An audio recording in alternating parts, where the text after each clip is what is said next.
All right, so it's about 4 minutes, so early. 8:26. Brandy's going to be recording this. I always do a little housekeeping before. We use the chat, and if you have any questions, that yellow button that you see right now on chat will pop up, so Brandy will know that we have a question there. And I'm not opposed to opening up and unmuting since it's a small group, maybe at the end, and we can just have group discussion. But sometimes we have feedback like we just had earlier. Usually that comes from having your computer audio on at the same time as something else. I forgot now. Maybe it's your phone. But anywho, we can get around that. And but just by using the chat button. So I know there was a young man from, where was he from? Atlanta, that was going to be on here as well, right, Randy? So we'll give it a few minutes for him to join. So there's two versions. Actually, there's three versions of presentations that I've given around DSP-1. I thought today would be better just to start with the actual original version and neutralizing call reluctance. So that's the topic that we will discuss today, and maybe at a later time, if you guys feel like it'd be beneficial, we can go through the additional presentations. And that would be the one that that I presented Brandy in Atlanta. Would have to narrow it down a little bit. I think that was about an hour and a half presentation. But all right.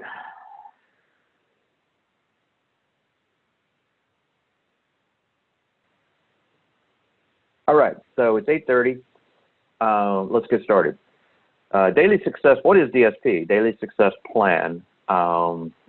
And around discipline. So in sales, we know that in a lot of cases, it's a numbers game. Always has been, guys, always will be. If this is your chosen vocation, there is, and we'll talk about that in just a few minutes, the law of large numbers. So it's a volume of calls that you're making and in a disciplined manner. All right. So the Daily Success Plan, I've thrown the template up here. The Daily Success Plan, getting some noise there, is nothing more than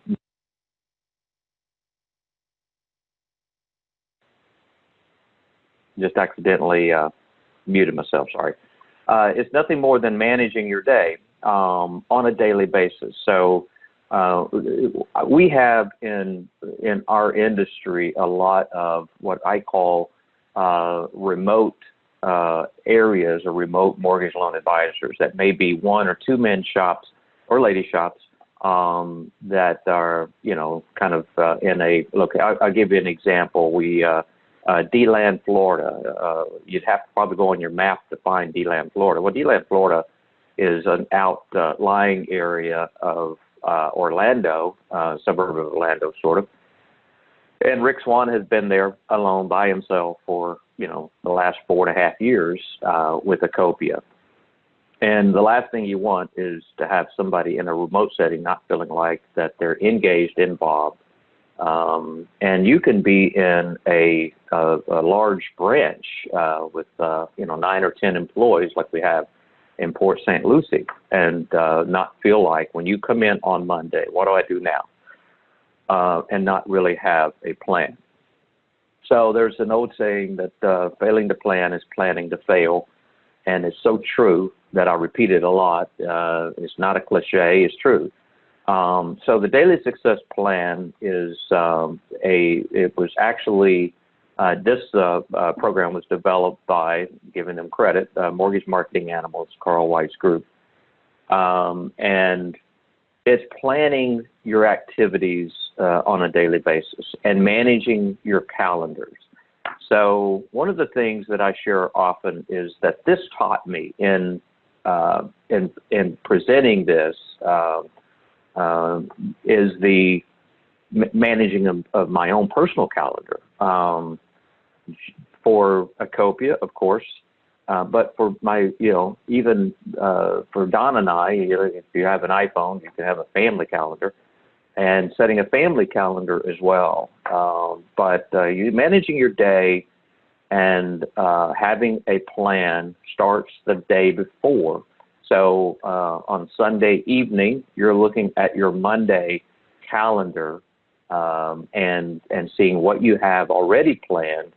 And then, of course, we'll talk a little bit about how you manage that on a Monday, Tuesday, Wednesday, Thursday, Friday, and the recommendations from the Carl White Group and Mortgage Marketing Animals. And it works. It's proven success. It works. So you can go, you could use this, or you can go to CORE, or you can go to Mortgage Coach, or you can go to Vision 2020. And we have mortgage loan advisors that are utilizing all of the above, not all together, but they are implementing one of those coaching programs.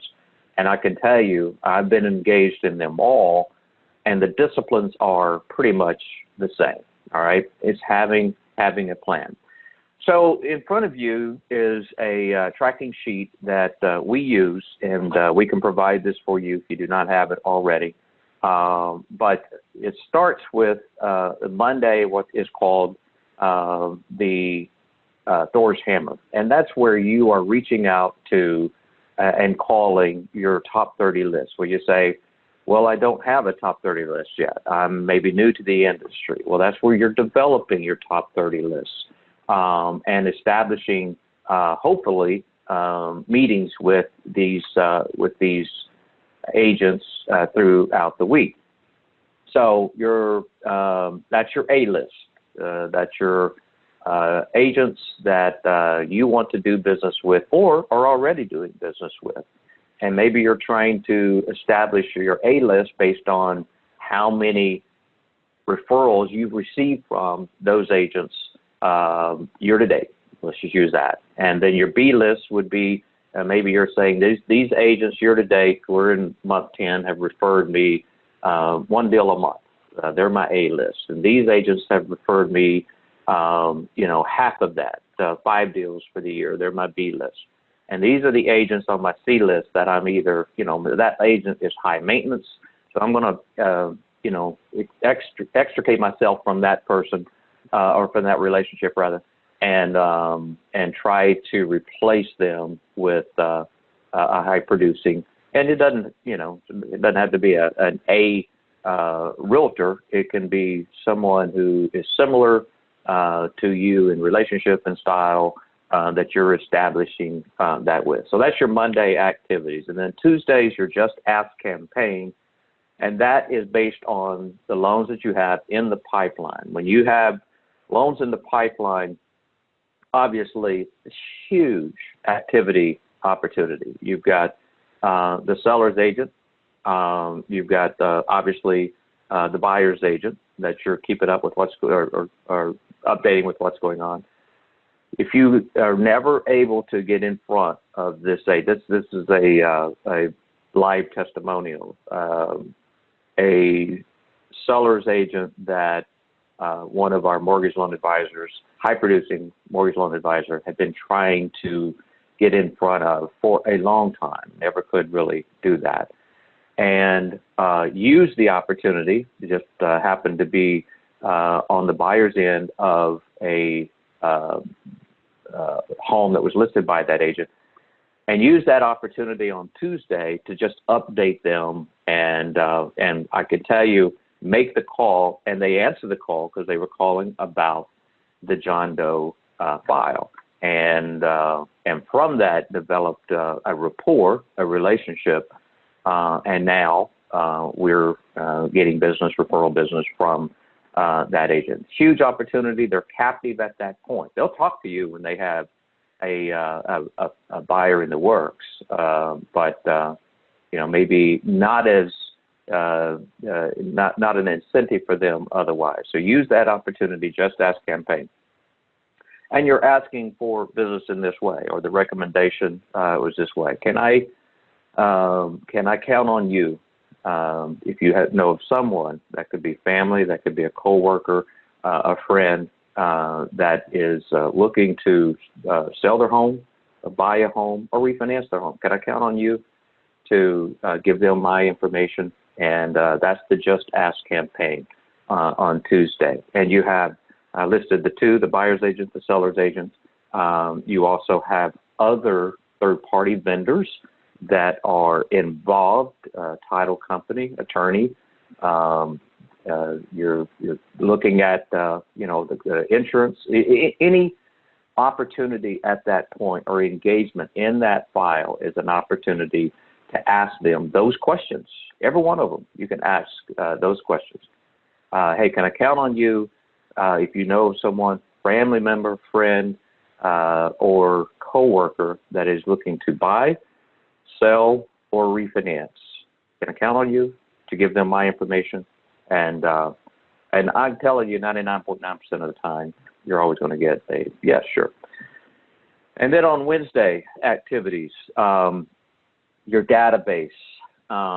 So Jade, I know you are new to the industry, but you're working with Joni, who has a database that's, probably 500 to 1,000 names in it. So the database is, as Carl White says, your gold mine. The activities that you can get out of the database, can be through social media marketing. It can be through, campaigns, that specific refinance campaigns that we're running right now. But there's nothing that replaces picking up the phone and making the call. Oh my God, you said 500 to 1,000. How am I going to, even touch that? Well, you have to be strategic there. And so the recommendation is that when you're making these calls, you pick two alphabets. I think the last podcast that I heard recommended, maybe up to 4 alphabets, depending on the size of your portfolio. But so if today we're calling the X and the Z, it might be X, Y, Z in the alphabet. And typically, on average, that's about 20 to 25 customers. Again, if it's X, Y, Z, it may be 2 customers. But that's an opportunity for us to and there's scripts for this. Brandy and Mary have done a beautiful job in putting these scripts into Acopia University that you can use and reaching out to them. But you're just checking in. Or you're checking in on behalf of. But if a borrower makes a decision every 4 to 5 years, either to purchase, to move, to refinance, and you are top of mind by just checking in with them, you will get the call for that activity. And the goal there is for every 100 customers in your database, you should be closing 1 loan a month. All right, so if you have 400 customers in your database, you should be closing out of your database 4 loans per month. Now, it may be that that's a father or mother that refers a son or daughter, but it's out of your database, and you should be getting that activity. If you're calling 2 alphabets a week, there's 26 weeks. I'm sorry, there's 52 weeks in the year. There's 26 alphabets, then you're going to touch every customer in your database twice a year. We're calling 4, as you're saying now, you're touching everyone in your database once a quarter. So it depends on the size of your database. But if I've got a manageable database, there's a gold mine there of activities. And there's also some material which we can share later in how you can market your database through Facebook. Your COIs, Center of Influence, these are folks that I say, look at your phone. Your phone is a database. People that you do business with, When you went to pick up your dry cleaners or your clothes at the dry cleaners today, does that person that that helped you there or the owner know what you do for a living? Everyone should know what you do for a living. Everyone. And that's, obviously they're wanting your business. Then when you're giving them your debit card to pay for your dry cleaners, I can promise you they'll listen if you give them your business card along with it, and just ask. If you know of anyone, family, friend, coworker that is looking to refinance, purchase, or sell, can I count on you to give them my contact information? That's everyone in your database. So you're just asked your COIs, BNI. BNI, I'll just be honest, I'm not a huge fan, but at the same time, it depends on the activity of the BNI and the time that it's branding. It is obviously meeting people, other people in the industries, and it's an opportunity to just ask for sure, because that's a requirement in those BNI groups, is that you refer business. But that's the Wednesday activity database. So Thursday, POW. So I'm going to real quickly ask. Let me go here. Can anyone tell me what, besides Brandy, what PAAL stands for? And if you can, just chat it to us real quick. So on Thursday, you are texting your A-list. Remember the A-list? We talked about them on Monday. And on Thursday, you're talking to your A-list, or texting your A-list about the weekend activities. Now, Thursdays, if you listen or read in any of your sales material, most say that Thursday, if you're going to have any type of activity, like a wind down, Thursday, whatever activity, Thursdays are usually better because you're anticipating the upcoming weekend, right? Everyone's in a better mood. Everyone's feeling a little more positive, and happy.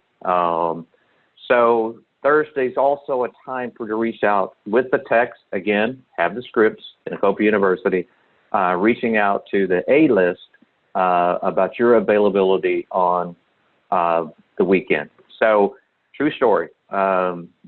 Actually, right down here where I am today, the Adams Homes Group had a buyer walk in on a Saturday. The agent in the model home calls another lender, not Acopia. It goes to voicemail. And she said, I remember talking to the mortgage loan advisor for Acopia afterwards. She said, I remembered you texted me that you would be available for the weekend. And I called you and you answered the phone and we got the deal. We were joking about a person they were using at one place that I just have to ask you, why would you use, and I'll say John, and the agent said, because when I call John, he answers the phone. So if you text that, then when you get the call, you better answer the phone. But think about the builder world, just for if any of you are going to work any of the builder activity, is that it's a different model. They sit in the model homes waiting for the agents or the buyer's agents to bring the customers to them, or the buyers just to walk in. And when they're there, their goal is that they do not walk out without having written a contract. And so when they're sitting in front of them and they call, if you don't answer, they go immediately to the next lender, simply because they're not going to leave a message and wait on you to call them back. They have to have someone that can pre-qualify that bar right then and there, so they don't walk across the street to D.R. Horton and buy a home in that community. So different activities. So when you're sending that out on Thursday, texting that out to your A-list, or Friday morning, it can go. I saw, actually, if you looked over a little bit, it showed it could be Thursday or Friday. Then be prepared for the weekend, because that is, as we know, the busy time for our referral partners. All right, so PAL, pre-approved and looking. Pre-approved and looking. So you have your list of bars, and I could go into Encompass right now and pull out a long list of pre-approved and listing and looking borrowers that are there, and that's the ones you're giving them updated information. Maybe it's a community that you passed that you recommend that they visit over the weekend, or maybe it's that they're looking there but they're on the fence, and you give them your recommendation based on where rates are going. But that's your day to reach out to those potential buyers as well. Okay, and then we have what's called Freedom Friday, and that's catch up. I mean, that could be your personal time. Whitney Hall does a presentation. He talks about Friday and how he uses Friday for some of his personal time, as he's been running hard Monday through Thursday, knowing that the weekend could be busy as well, depending on the referral partner activity. Okay. So that is the daily success plan. And then Monday, guess what? You repeat it. And then you go through Tuesday and Wednesday and Thursday and Friday. And then Monday, guess what? You repeat it. So you get busy. It's working. And so this coming Monday, you're like, I've got a lot of deals in my pipeline. I tell you what, I'm not going to make these calls this Monday because I'm busy. And if that is your mindset, then let me give you this word of advice. The greatest risk to tomorrow's success is today's success. What does that mean? When you're busy and you say, because I'm busy, I'm not going to maintain my daily disciplines for Monday or Tuesday because I'm busy. I got to work these files. Then you're risking tomorrow's success because you're having a little success today. Or maybe you just have a big month and you make good money and you're just going to take a breather. Then we talk about the 30-90 rule, and that is your income in 90 days is determined by your activities over the next 30 days. So I always pause and talk about James Canada, our top producing branch manager, and his personal production. And when he came to us, he had his own broker shop at that time, and he came to Acopia, and he was about $1 million producer at that time, $1.5 million. And when he engaged in these disciplines, he really engaged. He's had $5 million, almost had a $6 million month twice this year. He's consistently producing in the $4 million range. Nothing different, but I can tell you this. On Mondays, if I need James, I text him. Call me when you're available. Why? Because I know that on Mondays, he's following the Thor's hammer. And well, wait a minute. James is a $4 million producer. Why would he, well, because he understands and has recognized that the greatest risk to tomorrow's success is having a little success today.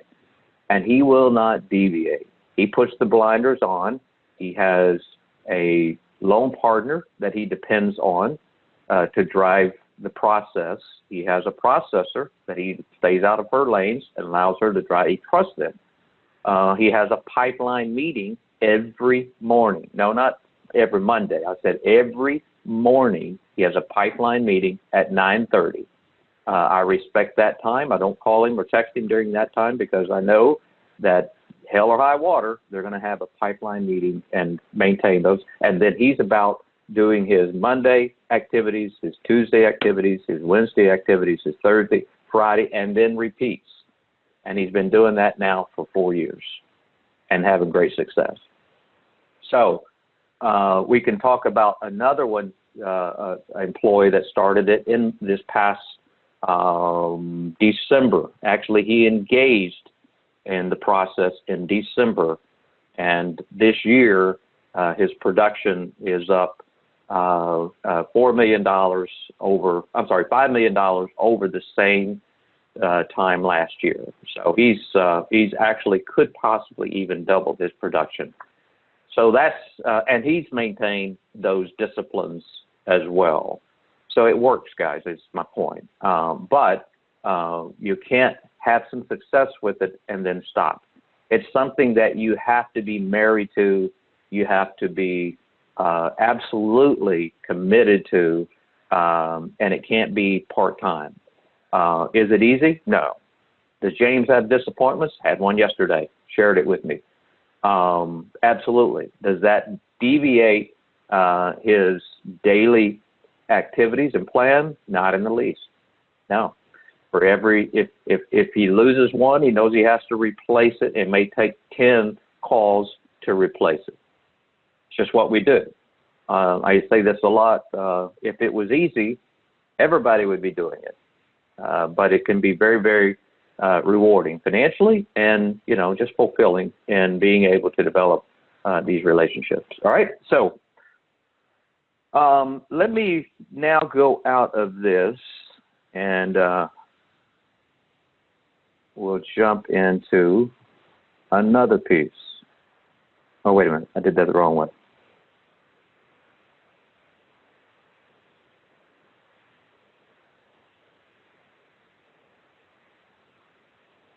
Just making sense?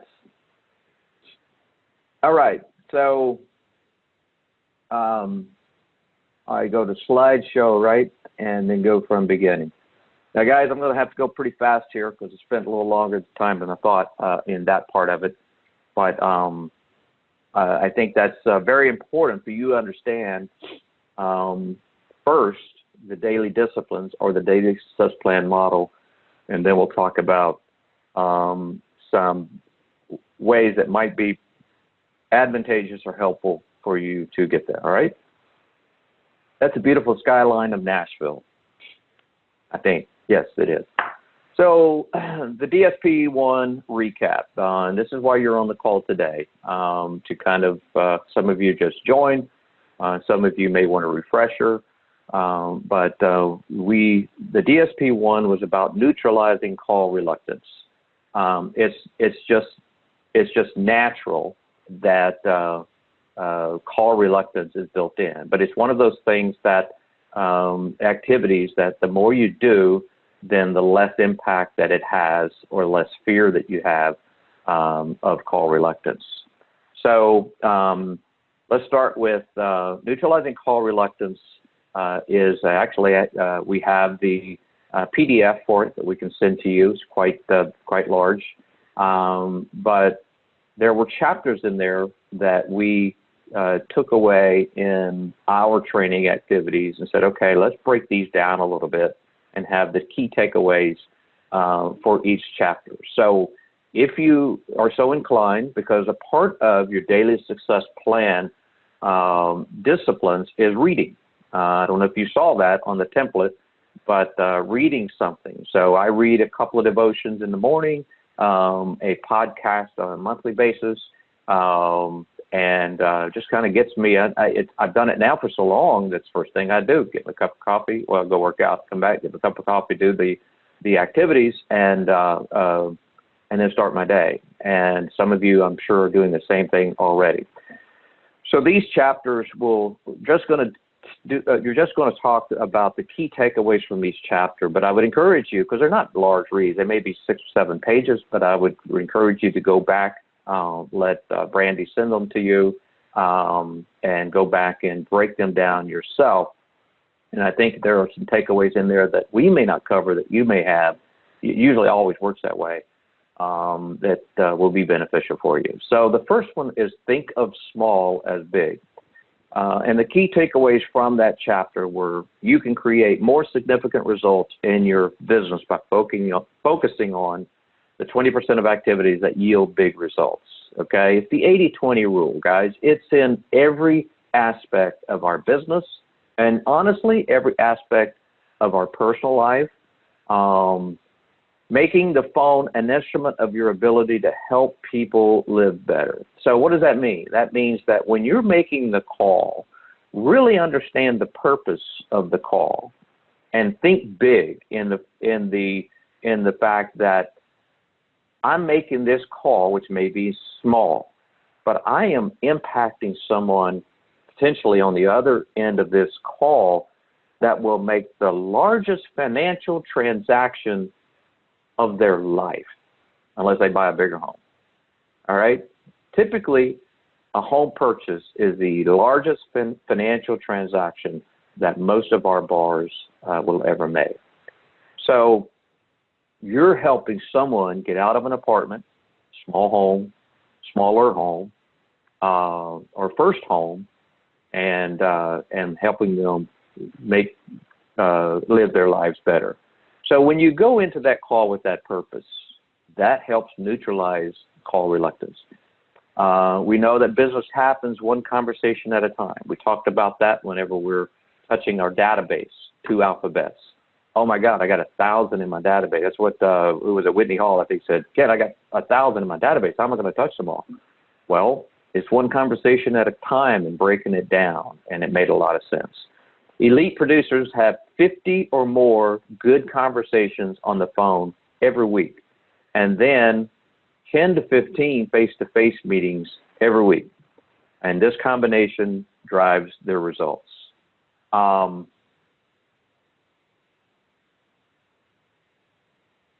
we go. Number 5, the correlation of income to effort means more leads will ultimately result in more deals that are done, which generates more income for that producer.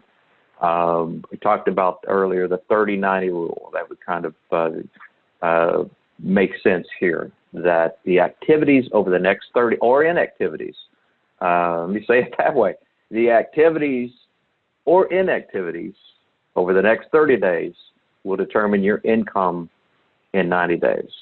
Lead generators here know more often. It's a sign that means they will eventually have more business. What I say earlier, it's a numbers game. The law of large numbers is coming up right here. The next chapter, the key takeaway from the law of large numbers states that the more conversations, face-to-face, weekly meetings, events, and meals you have, the higher your production results. I'm going to pause right there and caution you on one thing. Know before you go. If you're making calls, and I'll use this statement that I heard from the president of the Association of Realtors for Wilson County. In 2018, 48% of the agents, licensed agents in Wilson County. Now, Wilson County, for some of you on the call that may not be familiar, is let's just say an outlying county or suburb of, it's greater Nashville. All right, one of the hottest markets in the United States and has been for the last 3 years maybe. So hot market. And 48% of the licensed agents in this hot market closed 0 transactions in 2018, a hot year. Okay? So let that sink in a little bit. Do you think that those agents will go have coffee with you? Go have lunch with you? Absolutely. They're not closing any loans or any transactions. So know before you go in who you're prospecting, and you can feel good. Oh, I got a yes. Well, is it someone that is going, because that takes time. You got to drive to meet them through traffic, and it just blow 2 or 3 hours of your day total. So know before you go when you're setting up any of these type of calls. I tell you, the busy ones had prefer, sometimes we just had one recently where we did a Zoom meeting. They didn't have to leave their office. We didn't leave the office. Or we met them at their office. This is another one recently. We met, actually yesterday, met at their office and brought lunch in. So kind of know and understand if they're busy. Sometimes lunch is not the best time. It could be earlier. It could be coffee over, early in the morning. But know what to expect. Are they 90% sales side?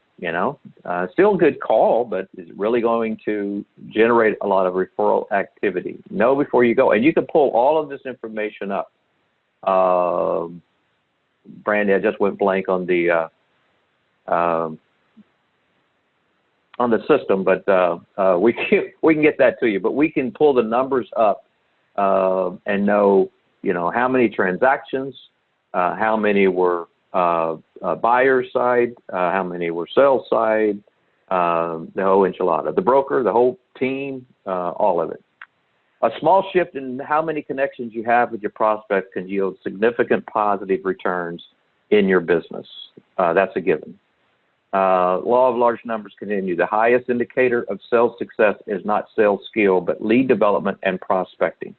Let me say that again. The highest indicator of sales success is not sales skill. You have to be able to get out and be confident. Being self-confident, as I've covered the Miami market off and on over my career with Wells Fargo, and now I have Florida again. We don't have a branch there. But they roll in Miami by saying fake it till you make it a lot. And you have to somewhat do that in around skills. But you don't have to know, let me say it this way, you don't have to know the ins and outs of a FHA 203K to be able to make a sales call, all right?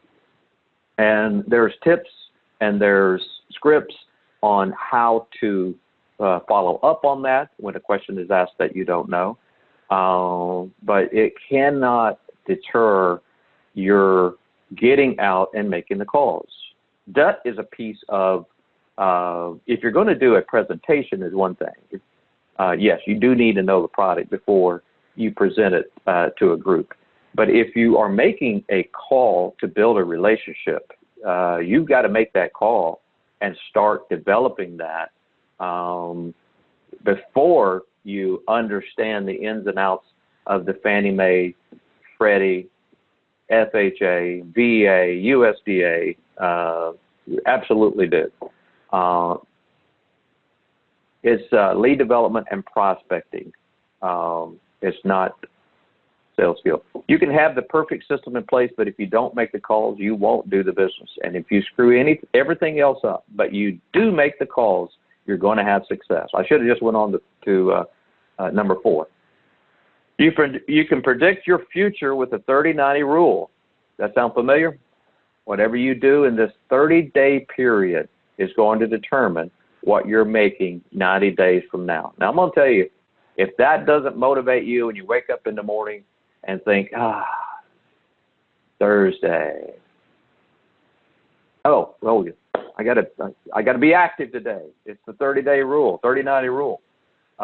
Elite loan officers spend 5 to 6 hours a day on prospecting and relationship cultivation. The act of prospecting, the cure should be for call reluctance. And I know everybody on this call wants to be an elite loan officer. The not so secret. The key takeaways here were how you perceive the world around you will determine the quality of your life and business experience. Call reluctance is an old perception that became a habit from a coping mechanism that has its roots in trying to protect you from rejection or humiliation. When you read this chapter, and I know you guys will, you'll understand a little more about that and how, I think I said at the beginning of the call, how call reluctance It's just ingrained in us. It's human nature, and it's something that you only get better with practice. No different than any sports activity, any communication, whatever you are trying to improve in. Practice is what makes you better. Coaching is what makes you better. Some, as I mentioned earlier, are engaged in the coaching activities, some through MMA, some through CORE, some through Mortgage Coach, Vision 2020. And I know one or two were very reluctant, and I was encouraging it a lot. And this is the way I put it. If you have, our bodies are made of, as the scripture says, mind, soul, and body. So if you have let's just say for your body, a personal trainer to help you get, a lot of us do, to make, my uncle just celebrated his 87th birthday yesterday, and he went to Destin, to the beach. And I can remember one thing about him, and my dad had 7 brothers, and they're all deceased except for Uncle Millard. And Uncle Millard had, every year, a physical. He walked. He was very active. I don't know that he had a personal trainer, but he followed a lot of personal training tips. So if we would do that for our body, and then for our spiritual, most of us have a pastor or a small group leader. We'll do that for our soul. Why would we do it for our career, our mind, and have that same success that is given through coaching? All right, so that's my tip for coaching. Call reluctance is an old perception that became a habit from a coping mechanism that has its roots in trying to protect you from rejection or humiliation. DSP, Daily Success Planning, is a process that can help you get out from the call reluctance, get out from under, I'm going to say, the curse of call reluctance. We work from what is right by what we know versus what is possible, what we don't know. That's what I'm just referencing. That's what we're familiar with. We stay in our comfort zone. You're challenging your own biology, your primitive brain's warning system every time you go pick up that phone. Approval addiction happens when some part of you needs to know that you're validated for what you know. It's a good chapter, and I'd recommend you go back for sure and read it. If you aren't earning what you're worth, it's probably call reluctance that's getting in your way. I'm not going to say probably. It is call reluctance that is getting in your way. To create change, you're going to have to do something different, or you'll just keep getting the same results. The definition of insanity. Call reluctance is literally robbing you of having the life you want and helping others, your children, your spouse, have what they want to. Your brain is designed to keep you from changing, to keep you in the safety of the known. Daily Success Planning is designed to get you out of that. So we also had a bonus quiz, and we even had your managers to take this. What's your level of call reluctance? And it was pretty insightful, honestly. I took it myself. And it's in the Neutralizing Call Reluctance book. So what's your self-image? Key takeaways were top earners have a minimum of 50 conversations, 15 face-to-face meetings, at least one event and meals with their customers each week. The key here is consistency without hesitation. I've already addressed that. Use James Canada as an example of someone who's been doing it. And I only used him because he's the only one that I know. He's in my region one, but he's the only one that I know, the only person I know that has been in the coaching model for a minimum of 4 years. All right. Loan officers like being social, so when they get no's, it goes against the grain of who they are as a person. You could also just say loan officers like being liked. So when they get no's, it's like, oh, they don't like me. Goes against the grain of who they are as a person. People don't think about us as much as we think they do. They are too busy worrying about what you think of them. These are ways that we talk about being confident. So when you're going out and you don't really think you know as much about the product, but you have in this call, just remember number 3. People don't think about us as much as we think they do. Don't want to hurt your feelings, but they don't. They are too busy worrying about what you think of them. It's just the Adamic nature of humanity.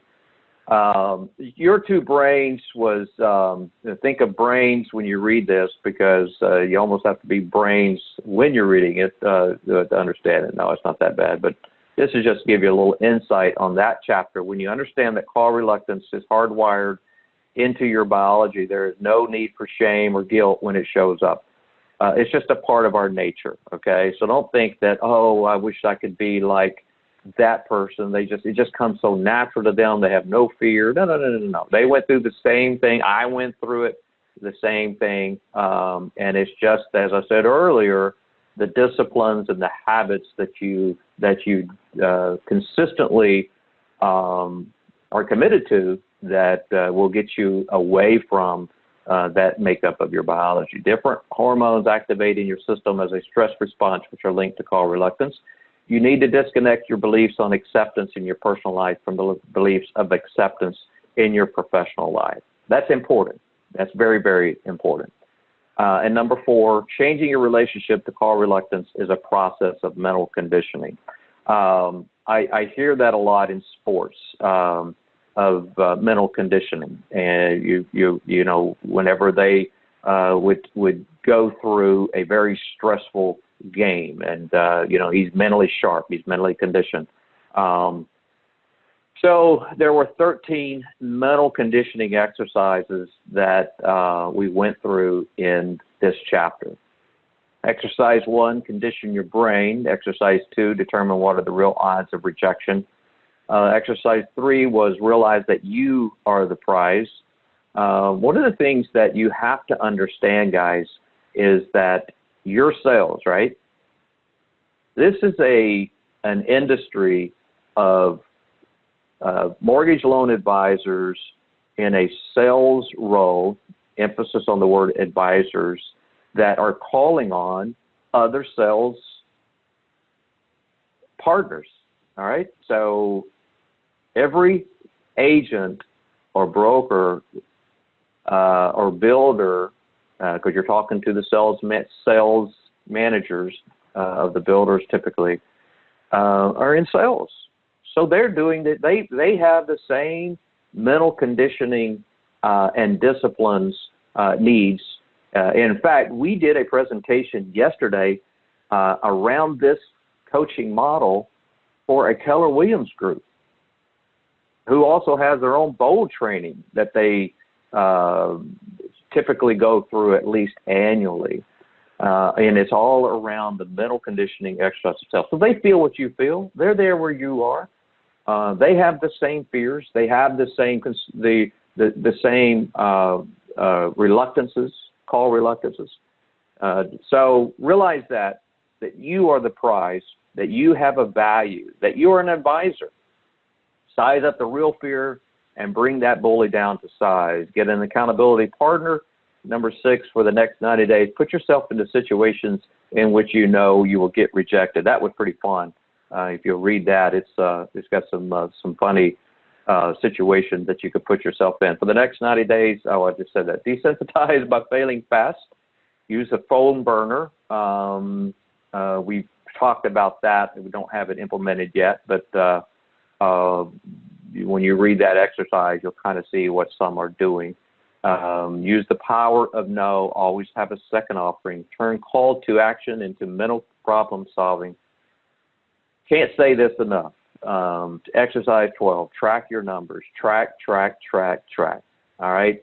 If you saw the spreadsheet that we, well, I don't think I scrolled down far enough on it, but the spreadsheet that we shared at the beginning of this call has areas for you to be able to track your calls, and it's so very important. It's almost like having a written goal. You know, a goal is not a goal unless you write it down. Tracking has the same impact on your success, or encouraging you to pick it up a little bit. Exercise 13, use and practice scripts. And we have in Ecopia University a script for using scripts. I mean, seriously, there's a lot of great scripts in there. And I will tell you this, that the type, I don't know that I really, you know, I'm more of a, you probably can tell by this presentation, more of one of those wing it persons. And I listened to Carl White in a podcast talking about the disciplines around the structure and the disciplines around scripts and the success of that. And it's proven, and their successes that are proven by following scripts. Now, you can put it somewhat in your words. We're not saying that. But to follow the scripts and know how to counter objections and getting that information or having it in front of you, just a comfort in having it in front of you and how to counter the objections from the scripts. So we've all had the telemarketing calls. Some I just kind of go through to have fun with it. And some, you know, real quickly, I don't have time and we move on. And I've had some good ones that I've been impressed with. And I've had some that you can tell are still a little green and following a little too scripty. So you'll feel that out. And then Thor's hammer, and we're about to wrap up here, guys. 4 myths that block new results. Remember, Thor's hammer is your Monday activity. So 4 myths that block new results is not having the time to live their best life. Number 2, current circumstances predict the future, so there's no point in trying. These are myths. Going for the life that you want is selfish. These are myths. That you have to be confident to live the life you really want. Okay? That is the neutralizing call reluctance takeaways.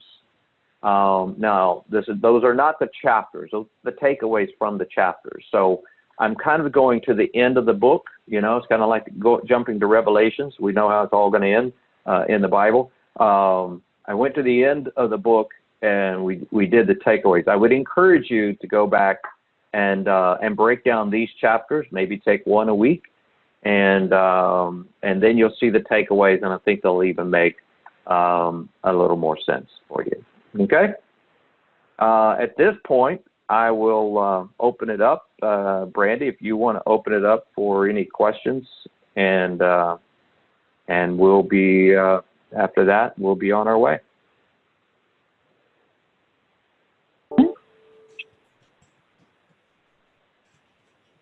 All right, I think you're unmuted at this point. So, Jade Roper, you have any questions?